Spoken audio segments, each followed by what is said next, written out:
Баршаңызға сәлем, сіздермен бірге Әсем. Бүгін сіздерге кестелі құймақтардың жасалу жолын көрсететін боламын, яғни ажурные блинчики. Видео рецепті ұнаса, соңына дейін көріңіздер, достар. Бір кесе ғана сүт керек болады, және де осыны жасап жеңіздер, ортасына неше түрлі начинкалар салып жей берсеңіздер болады. Тостағымызға осылай 2 жұмыртқамызды жарып алып, үлкен қасықпен 2 қасық қантымызды салып, жақсылап осылай қант ерігенше жақсылап араластырып алатын боламыз. Қандай заттар керек, қанша мөлшерде керек, видеоның астына описаниеге жазатын болам, достар. Және де осылай жақсылап араластырып аламыз қантымыз ерігенше.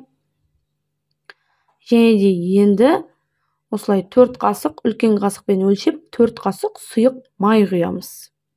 Міне, видеода көріп тұрғандарыңыздай. Осылай жақсылап құйып, әдемілеп, тағы біркелкі етіп араластырып аламыз. Және де енді сүтімізді құямыз. Сүтімізді құйып, керекті мөлшерде жақсылап кішкене араластырып алып, қайнаған суымызды құятын боламыз. Міндетті түрде қайнап тұрған су болуы керек. Және де шетінен осылай құйып отырып, венчиктің көмегімен араластырып отырасыздар. Осылай жақсылап тез-тез араластырып аламыз.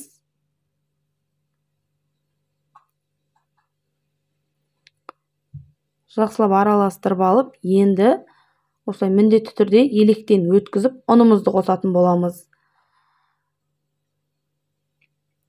Жақсылап електен өткізіп, ұнымызды осылай шетінен қосып отырыңыздар. Құймақтың сұйықтығы орташа сұйықтық болады. Қатты қою да емес, қатты сұйық та емес, орташа қоюлықта болады. Міне, видеода көріп тұрғандарыңыздай, осылай шетінен ұнымызды қосып отырып, жақсылап араластырамыз. Міндетті түрде осылай електен өткізіңіздер ұндарыңызды, сол кезде біркелкі болып шығады қамыры, сұйықтығы. Міне, видеода көріп тұрғандарыңыздай, осылай жақсылап керекті мөлшерде ұнымызды қосып аламыз. Бұл жерде менде 20-дан астам құймақ шықты. Міне, көріп тұрғандарыңыздай көп құймақ шығады.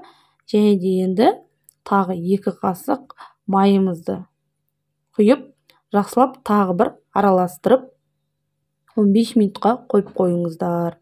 Немесе сразу пісіре берсеңіздер де болады. Жақсылап араластырып алып, видеода көріп тұрғандарыңыздай.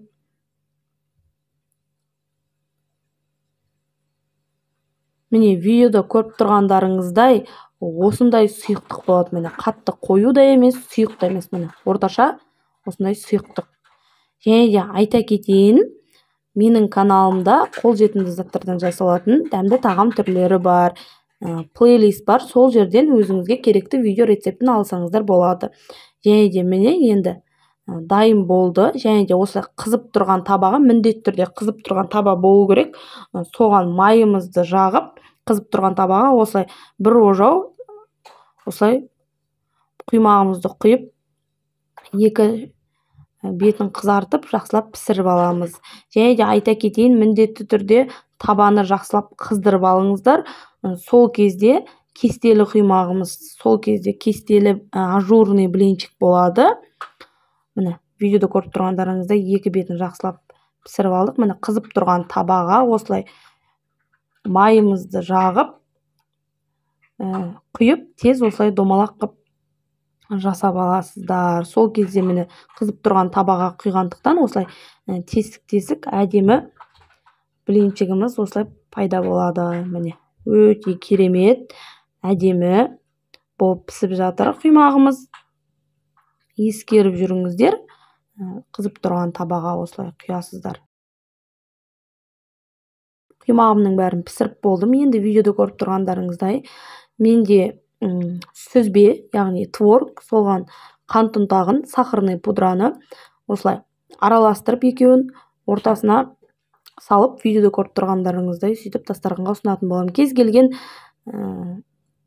құймақты қаймақпен, творожный сыр, творогпен жеп дастарханға сөйтіп ұсынсаңыздар болады. Және де видео ұнаса лайк басып, комментарийға өз пікірлеріңізді қалдырыңыздар достар.